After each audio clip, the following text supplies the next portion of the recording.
Bienvenue dans cette vidéo où nous continuons notre révision de la vidéo sur les preuves de l'évolution de la chaîne YouTube Pascience. J'aborde aujourd'hui le cinquième type de preuve, les observations directes. Pascience déclare « L'évolution étant un processus qui se passe sur le temps long, au cours de millions d'années, ce qu'on peut observer à l'échelle humaine sur quelques siècles est limité, mais pas inexistant. On peut par exemple citer beaucoup d'expériences sur les guppies, un petit poisson de rivière au cycle reproductif rapide de l'ordre de quelques mois, ce qui le rend idéal pour en documenter l'évolution sur un nombre significatif de générations tout en restant dans des durées humaines.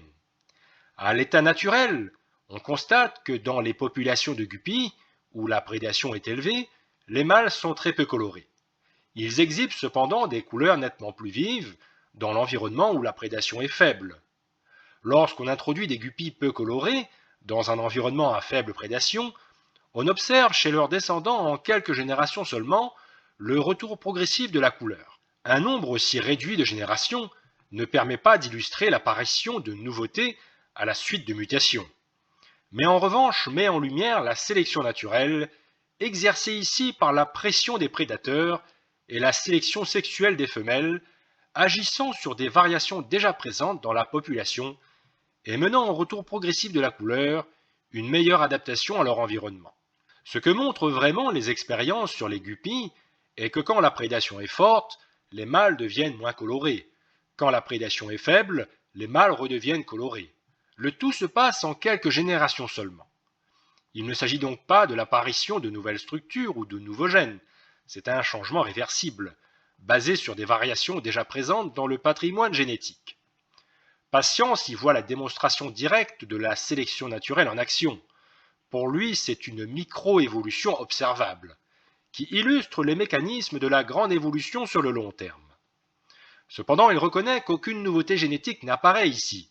En fait, il n'y a pas de phénomène d'extinction et de mutation aléatoire. Les adaptations sont programmées dans le génome, elles sont internalistes, causées par des variables endogènes et non exogènes. L'environnement n'est qu'un déclencheur d'un potentiel existant. Le modèle de biologie intelligente, CET, explique très bien ce phénomène. Les guppies sont équipées de capteurs pour la perception de signaux environnementaux comme la prédation, le stress et les signaux chimiques. Ces signaux sont traités par des réseaux génétiques intégrés. Le système déclenche une réponse adaptative, comme la modification de l'expression de la couleur ou la plasticité phénotypique. C'est un mécanisme ingénieux, programmé en avance, et non un bricolage aveugle.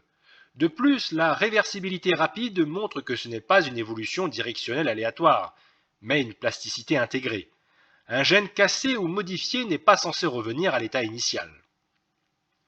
Ce n'est pas la création d'un nouveau genre, ni une innovation structurelle, ni une preuve de macroévolution.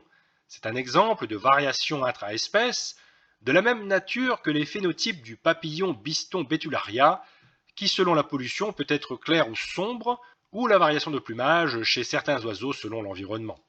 Pascience présente les guppies comme une preuve d'évolution, mais ce que l'on observe, c'est une variation réversible, basée sur de l'information déjà présente dans le génome.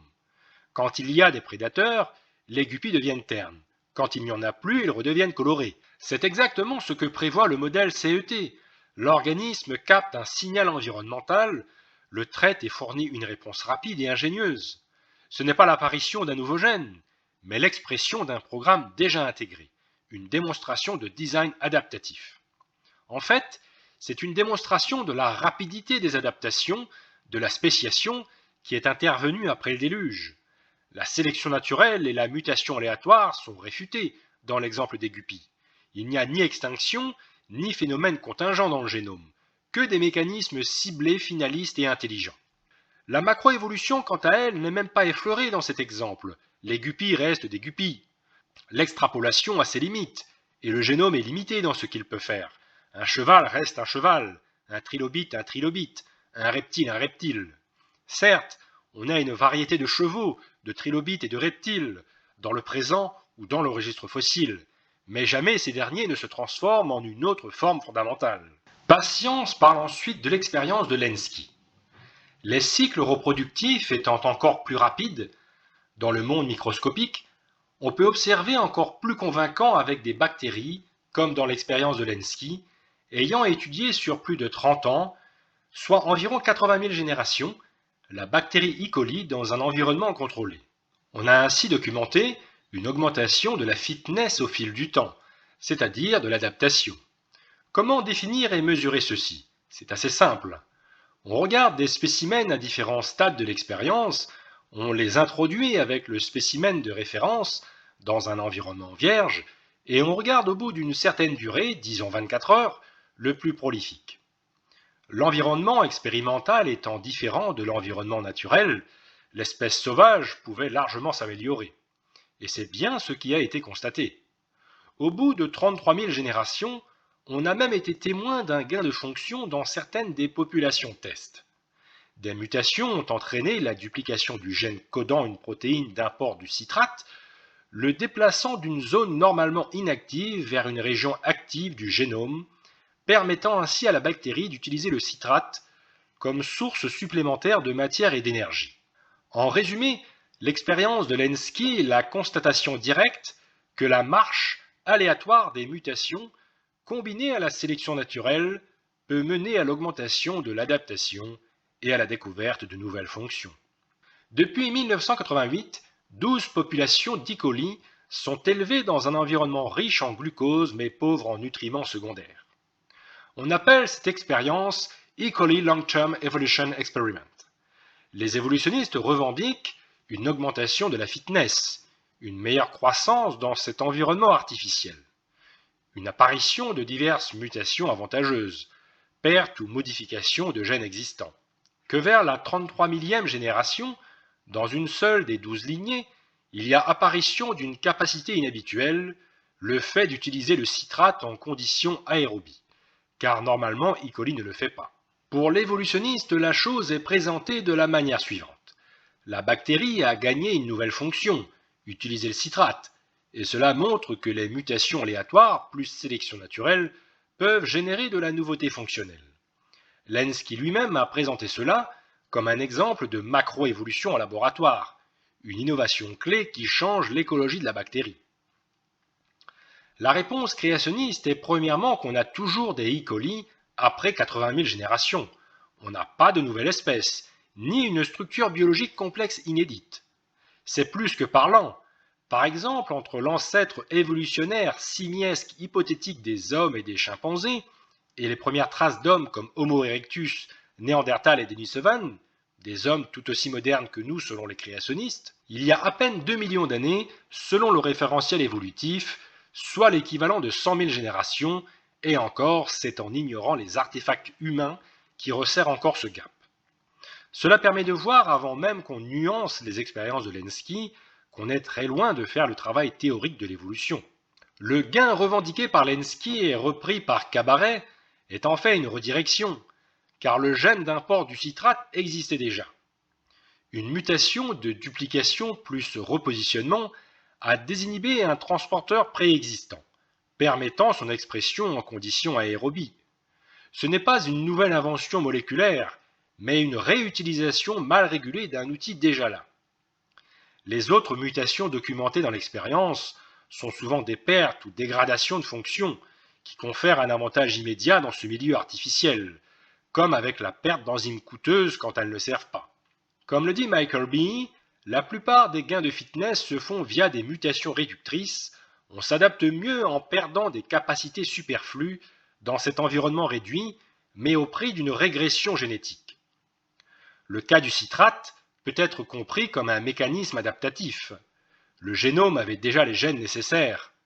Un changement de régulation a permis leur expression dans un contexte inhabituel.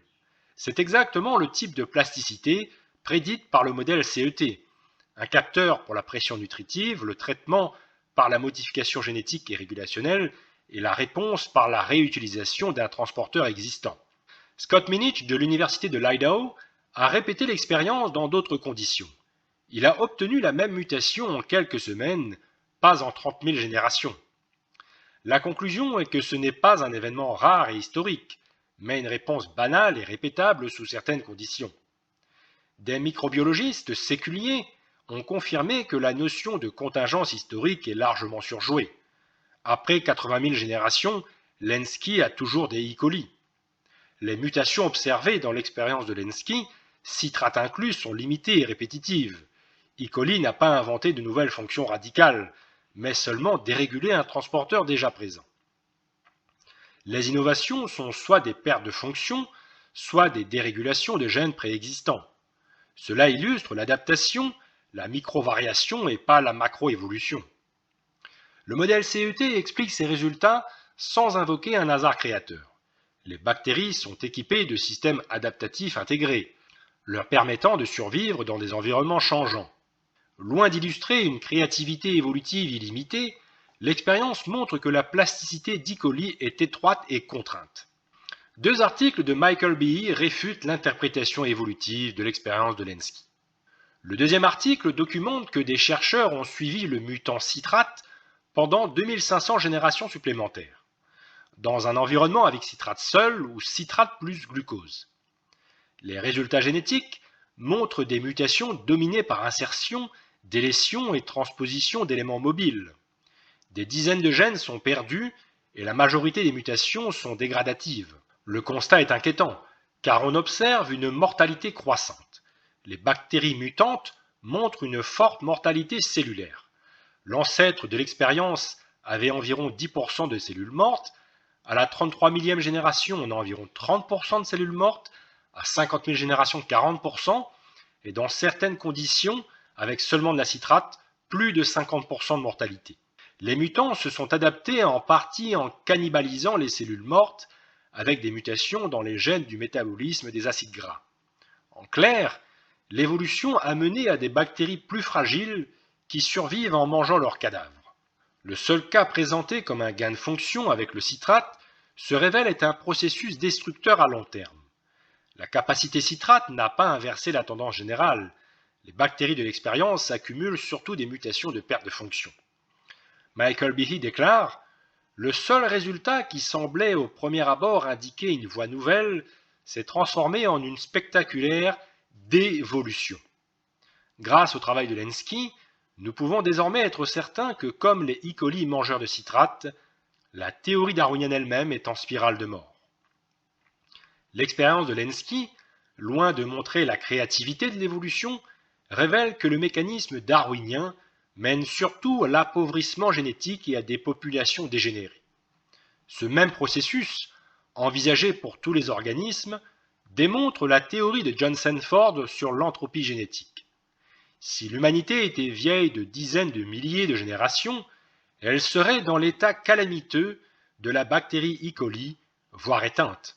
Des séculiers ont documenté, il est difficile d'expliquer comment la population humaine a pu survivre un fort taux de mutations nocives et paradoxal pour une espèce qui a un taux de reproduction bas. Les mutations nocives sont nombreuses chez les humains et nos proches cousins. Il est étrange qu'une telle espèce ait pu survivre. Patience déclare sur l'endosymbiose, d'autres types d'évolution ont été observés expérimentalement, comme l'évolution par endosymbiose. Chaque cellule de votre corps contient des mitochondries, l'organelle responsable de la production d'énergie. Selon l'hypothèse évolutive, cette organelle était originellement un organisme à part entière, ayant été intégré, non détruit et ayant appris à se reproduire à l'intérieur de son hôte, persistant ainsi de génération en génération. S'en est suivi une coévolution symbiotique menant aux cellules modernes dans lesquelles hôte et mitochondries ne peuvent se passer l'un de l'autre. Et c'est ce type d'évolution qu'une expérience de 2008 a réussi à initier en laboratoire. En maintenant pendant plusieurs années un microcosme comportant un algue et un cilié prédateur, les chercheurs ont vu apparaître et persister une lignée stable d'endosymbiose, l'algue vivant et se reproduisant à l'intérieur de l'hôte, transmise à la génération descendante et conférant l'avantage sélectif de pouvoir utiliser des sources alternatives de nourriture par l'intermédiaire de l'algue. Le généticien Jeffrey Tompkins a traité ce sujet. Il faut partir du point de départ pour comprendre la théorie de l'endosymbiose, popularisée il y a une cinquantaine d'années, et son importance dans le scénario évolutif. Les cellules eucaryotes avec noyaux, mitochondries, chloroplastes, etc., sont radicalement différentes des cellules prokaryotes comme les bactéries et les archées. Cela représente un fossé difficile à combler pour l'évolution, car il n'y a aucune explication naturaliste claire sur comment des structures aussi complexes seraient apparues à partir de simples bactéries. Les mitochondries et chloroplastes auraient une origine endosymbiotique. Une bactérie ancestrale aurait été engloutie par une cellule hôte et la relation aurait évolué en interdépendance avec les organites actuels. Des chercheurs ont maintenu pendant plusieurs années un système avec une algue et un prédateur cilié. Une lignée stable d'endosymbiose est apparue. L'algue s'est maintenue et transmise dans les descendants du cilié. L'avantage est que le cilié pouvait exploiter une source d'énergie via la photosynthèse de l'algue. L'interprétation est un début de mitochondrie en direct, une confirmation expérimentale du modèle. Cette idée reposait au départ sur de vagues similitudes entre certains gènes mitochondriaux et bactériens.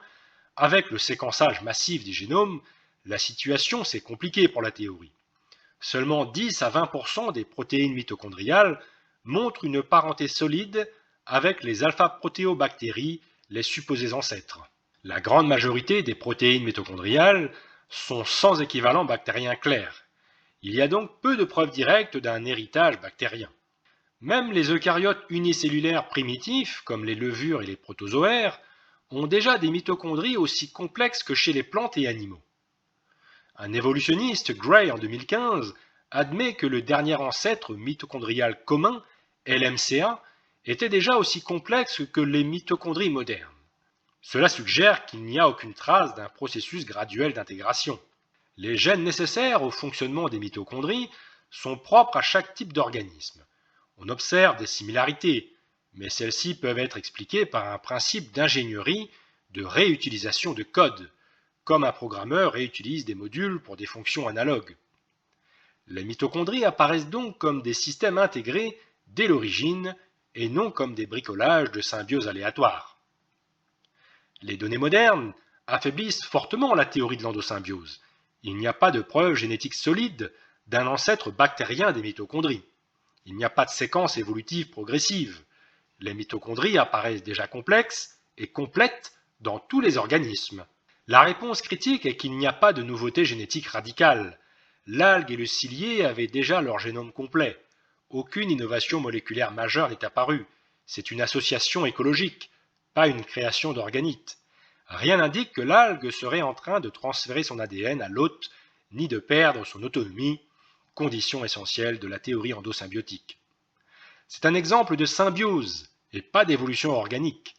Dans la nature, il existe déjà de nombreuses symbioses stables, comme les lichens, les coraux, les zooxanthelles, les termites plus bactéries digestives. Ces systèmes ne deviennent pas des organites, mais restent deux organismes associés. Il y a une différence majeure avec la mitochondrie. Les mitochondries ne sont pas de simples symbiotes. Elles sont intégrées au métabolisme cellulaire avec un transfert massif de gènes vers le noyau, plus de 1000 gènes mitochondriaux supposés perdus ou transférés. Or, aucune expérience n'a jamais montré qu'un tel processus pouvait se produire spontanément. Ici, l'algue reste une cellule complète, autonome, juste tolérée dans l'hôte. Dans le modèle CET, on peut voir ces systèmes comme une capacité programmée à entrer en coopération. Des capteurs traitement-réponse permettent à l'hôte et au symbiote de s'ajuster. C'est donc une flexibilité prévue de la création biologique et pas un prototype de mitochondrie. L'expérience de 2008 montre qu'une symbiose stable peut apparaître et se maintenir, mais elle ne montre ni apparition d'un organite, ni transfert de gènes, ni perte d'autonomie du symbiote, qui sont les étapes absolument essentielles du scénario endosymbiotique. C'est une démonstration de plasticité écologique déjà existante et pas une preuve que des mitochondries ont évolué par hasard dans le passé. Patience poursuit. Encore un autre type d'évolution directement observé expérimentalement, le passage à la multicellularité. L'introduction d'un protiste unicellulaire, prédateur dans une culture d'algues unicellulaires, amenait au regroupement rapide de celles-ci en colonies multicellulaires stables, leur conférant l'avantage évident d'échapper à l'ingestion en devenant trop grosses pour être avalées. Toujours à propos de la multicellularité, certaines colonies de levure ont montré l'émergence d'une spécialisation entre cellules, les unes assurant la croissance, d'autres se sacrifiant pour permettre la division de la colonie, ce qui équivaut à une forme de reproduction au niveau de l'ensemble. On a ainsi assisté aux prémices de la transition vers un superorganisme rompant la simple logique d'une colonie de clones. Ici, nous avons une expérience avec algues unicellulaires, avec Chlamydomonas, Volvox, etc., avec l'introduction d'un prédateur unicellulaire dans une culture. La réaction adaptative est que les algues se regroupent en colonies multicellulaires. Il y a un avantage, car les algues deviennent trop grosses pour être avalées, ce qui permet une meilleure survie. La conclusion évolutive est qu'on observe une étape vers la multicellularité. Une autre expérience avec des levures montre des colonies de levures unicellulaires formant des agrégats. Il y a une émergence d'une différenciation cellulaire rudimentaire. Certaines cellules assurent la croissance quand d'autres se sacrifient par apoptose programmée pour permettre la division de la colonie. L'interprétation est que nous avons les premières prémices d'un superorganisme avec division du travail. Il y a bien sûr une autre manière de voir les choses. Ces regroupements sont des réponses adaptatives basées sur des programmes déjà présents dans les cellules. Les algues et levures possèdent déjà les capacités de coopération, d'adhésion, de communication avec des signaux chimiques et des gènes de surface.